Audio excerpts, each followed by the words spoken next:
What's up, guys? Brendon Hodges back here with CBBReview.com's flagship podcast. This is the review. Like I said, I'm Brendon Hodges, flying solo today for the first time since the new year. It was about a month ago I did this the first time. It'll be a shorter episode. Just going to go over one topic. No three-point play today, even though it would have been a doozy if anybody had wanted to join me. And this will be coming out on Saturday morning at some point. Game picks that I'll make are just for Saturday. Not going to do anything from tonight when I'm recording this, because by the time it's up, the 7 o'clock games will pretty much be done. But yeah, just going to do one of the topics that I had laid out for today, if any of the panelists had come in to join me. And it revolves around not the NCAA tournament, which we're looking forward to. We're just over a month away from that tipping off, but the conference tournaments, which are about a month away from tipping off. And there was an interesting story in the sports world this week. Tuesday, right after our Monday episode was released, it's the day after. I'm doing prep for this and for various amount of other things. And news came out from women's basketball. And when news comes out about women's basketball, you're thinking, okay, UConn, Notre Dame, Stanford, there are only so many great teams in women's basketball. And even when you include the good teams, it's not expanded upon much in terms of volume. But when news comes from the mouth of Gino Auriemma, people talk about it. And just context, UConn third in the AP poll this week, another dominant year where they're in the top 5 as they run the table basically through the Big East, and on the verge of another NCAA tournament, on the verge of possibly another deep run into it where they make the Final Four and compete for a national championship. We all know how it goes for UConn. But it's what Auriemma says about the steps leading up to that NCAA tournament that are interesting to me today.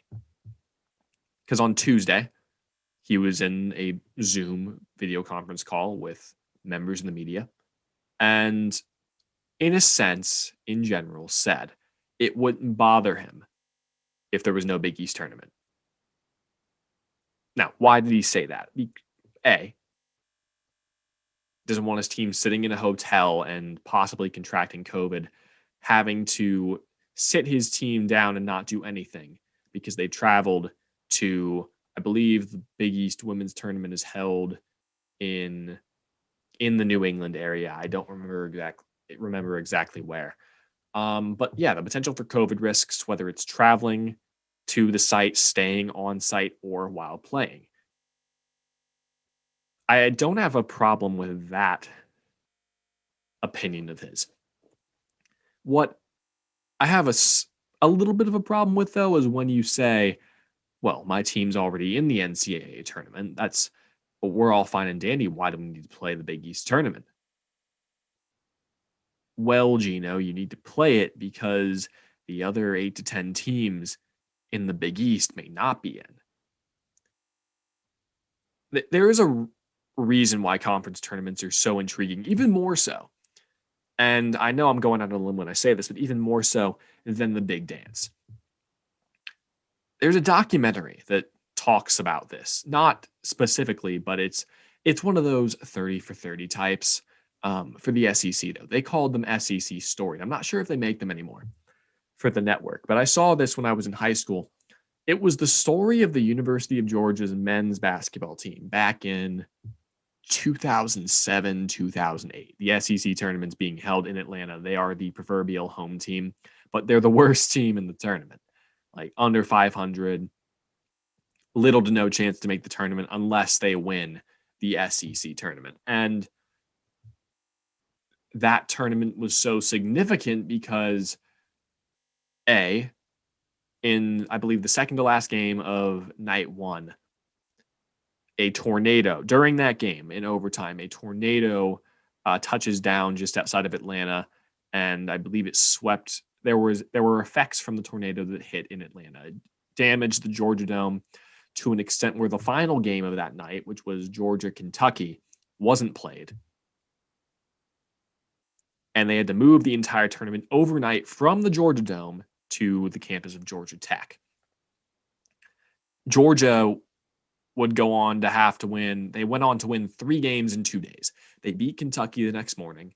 They played their second round game that evening, and then they won the championship game the next day, winning the tournament. And it's those stories where you have an upstart team or an underdog team that defies all the odds to beat these powerhouse teams in their own conference to make the tournament, that shows the need for having conference tournaments even in the COVID year. Yes, I understand there are potential risks to having these teams get together in mini bubbles to play conference tournament, but you've seen it happen. You saw Bubbleville earlier this year on the men's and women's side. They've done other tournaments like I watched the Maui Invitational. They didn't have it in Maui. They had it in like Asheville, North Carolina or somewhere like that. You've had these tournaments go off without too many hitches. And now that we're farther along into this pandemic, why not have the conference tournaments, Why not give those low-level teams a chance to play their way into the tournament, win the conference bid, and then a UConn or a Gonzaga on the men's side has to get that at-large bid to get in, and they will because they're such a good team. What makes Auriemma's take even a little more of a shot to those sort of teams, though, is when he says to those same reporters, some coaches might say, yeah, well, because you think you're in the NCAA tournament, but we're not going to have a chance to play our way in. What can I say to that? I don't know. You've had all year long to play your way in. Yes, they have, but in any other year, they'd have that chance to play their way in through the conference tournament. Do they usually beat UConn in the Big East tournament? No, because UConn is ridiculously good. They're pulling freshmen like Paige Beckers from different states every single year. And while there's a little more variety in terms of teams that are good and winning national championships on the women's side, the 2 teams that we think of the most historically, well, the one team we think of the most historically is UConn. Like, I don't care if they just decide, hey, we're not going to show up for the Big East tournament. We'll forfeit our game because we're just going to make the tournament anyway. Fine. But have the tournament. Because DePaul may not have a chance to make the tournament unless they win it. And there won't be an asterisk if UConn decides to sit out. There shouldn't be, because it's their decision. They didn't want to play, and these other teams are going to get a shot to win it and get into the tourney. So that's my take on Auriemma's conference tournament debacle, I guess you can call it. I love watching the conference tournaments, by the way. ACC tournament, a favorite of mine to watch, especially when the conference is deeper than it is this year. It's not as good. I think the Big Ten tournament is going to be fantastic this year. It's providing they have it, which I think they should. There are so many good teams in the Big Ten. You have the 3 at the bottom who are kind of like, probably not going to win a game, but every other team could win it. I mean, I was watching Ohio State last night. That was 2 offensive juggernauts. Like, it's not that teams were playing bad defense. It's that Ohio State turned the ball over 12 times combined between the 2 of the teams. They hit 28 threes in that game. It was ridiculous. Great offensive basketball. But yeah, that's the one topic I wanted to do for you guys today. Other stories that came out of the course of the week. We talked about this one a couple of months ago when it happened originally. If you guys don't remember, Florida's Keontae Johnson, I believe he was slated as the preseason SEC Player of the Year, first round draft pick probably in NBA scouts' eyes, collapsed 2 months ago in a game against Florida State. And at the time, it was thought that a previous positive COVID test that he had received, he had contracted COVID along with some of his teammates over the summer, had something to do with that. Johnson's family, though, said that collapse wasn't related to a result, current or previous, in relation to COVID-19, which is great. but we also don't have a diagnosis for like what exactly happened to him. And it you just got to be careful. While it wasn't COVID, you never know. Maybe they backtrack on that and it ends up being, yeah, it was COVID. And it's unfortunate that happened because he's not playing for the rest of the year, hasn't played in 2 months and won't play for the rest of the year, instead deciding to focus on the recovery. Good on him for doing that. If you are a projected first round pick, do that. Focus on yourself. And he's doing it the right way. He's involved with his team. He's coaching up his teammates from the sideline, and I love to see it.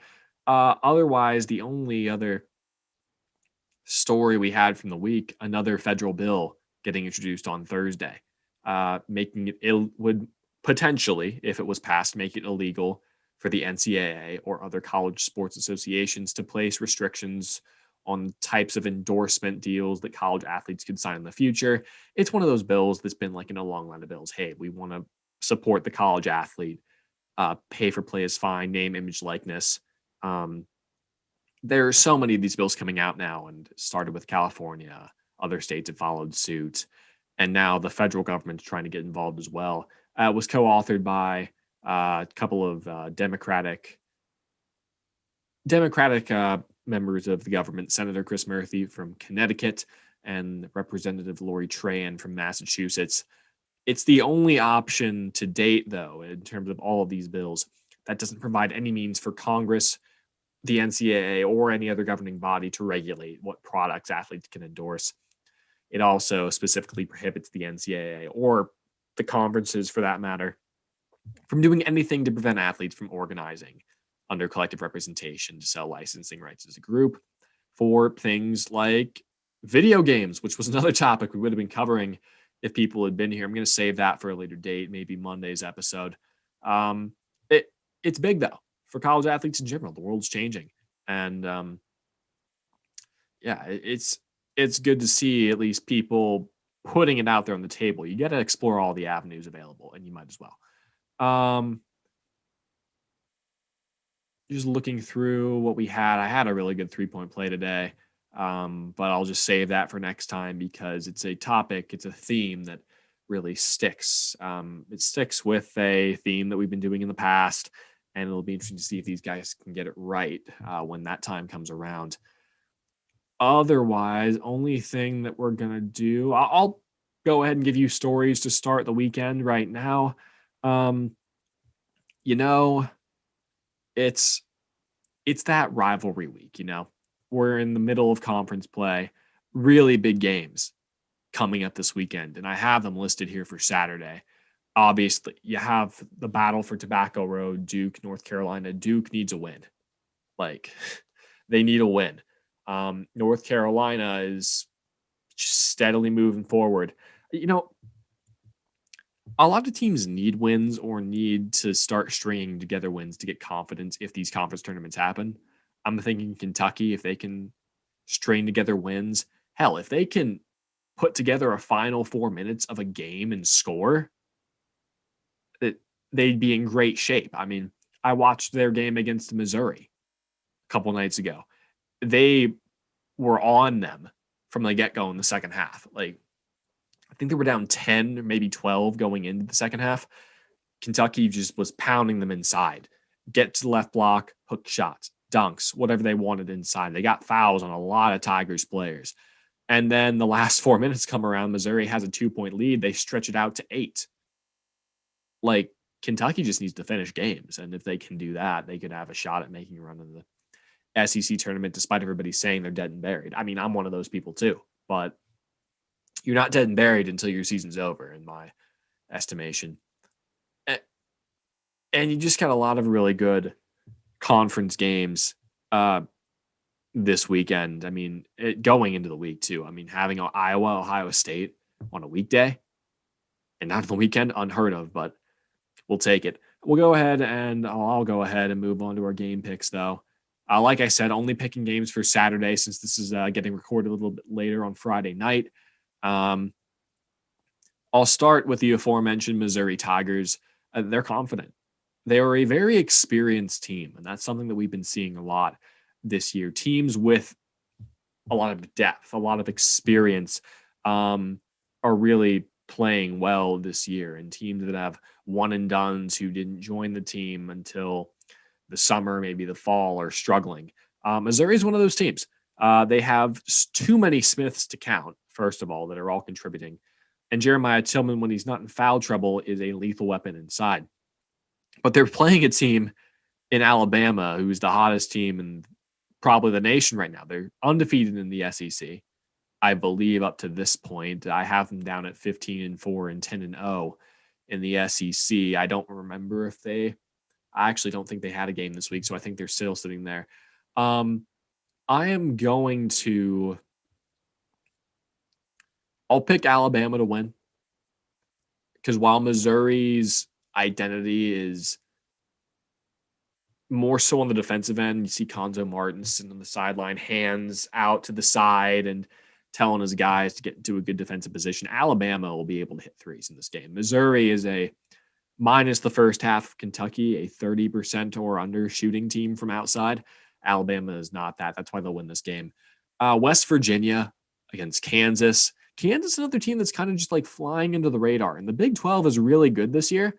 I think there are 3 teams in total from the state of Texas that are in the top 25 or something like that. That's ridiculous. And Kansas has kind of like fallen down because of that, because there are so many good teams in the Big 12, and it's so competitive that they've just been getting beat up on. They're still 12-6, 6-4, top 25 team. They'll make the tournament.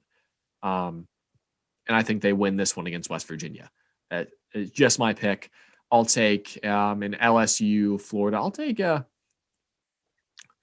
what, Matt Majinski's been rubbing off on me with his Cam Thomas talk. He's really high on him, the freshman from LSU. And I'll take LSU to win at home against Florida. Florida has had a couple of interesting losses, good wins, but I'll take LSU. St. Louis, St. Bonaventure. St. Louis has had a couple of COVID pauses. I'm going to go against the trend, because when I watch teams that come off of COVID pauses, they usually seem a little bit rested, but then they get gassed because they aren't able to condition as much as they'd like. I'll go against the trend, though, and say St. Louis beats St. Bonaventure. Clemson, Syracuse. That's a tough one.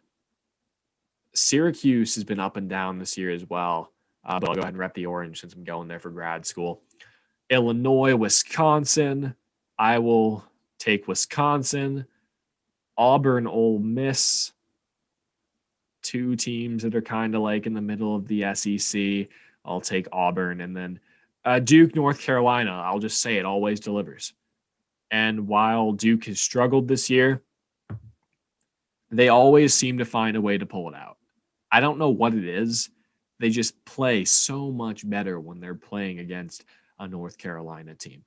And the games were close last year, despite North Carolina having a lot of injuries. And I think they also play a lot better when they play Duke. This is a tough one. I'll take North Carolina. I know I felt like I was going to take Duke there for a bit, but I'll go ahead and take the Tar Heels. I think that they get back on track in the series after losing 2 heartbreakers last year. Watched both of those games. They were fantastic games. I think that Duke is it's not their year. And while they may make the tournament, I don't think they'll beat North Carolina. Maybe they beat them on the road, even though on the road doesn't really matter. But I'll take North Carolina to win that one. And with that, that's all we got. Shorter episode today, like I said. No breaks, just hanging out here on a Friday night. Hope you all enjoy the weekend of college basketball and everything else that's going on. Obviously, the Super Bowl's coming up as well. If you want to pick for that, for me, I'll take the Chiefs. I just think their offense is too explosive, and I'll leave it at that. But thanks for tuning in. This has been The Review. I'm Brendon Hodges. We'll catch you again on Monday, hopefully with some writers as well. Classes are starting for all of us, so we'll be getting content out as much as we can, but bear with us because despite the fact that we try to present ourselves as very professional journalists here, we are still students who are learning this. And while we put out contact, we have other obligations as well. So we'll hopefully have an episode out for you guys Monday night. If not, though, we'll See you when we see you, and take care, guys. Enjoy the weekend of sports, college basketball. This has been a shortened version of the review. I'm Brendon Hodges. Take care.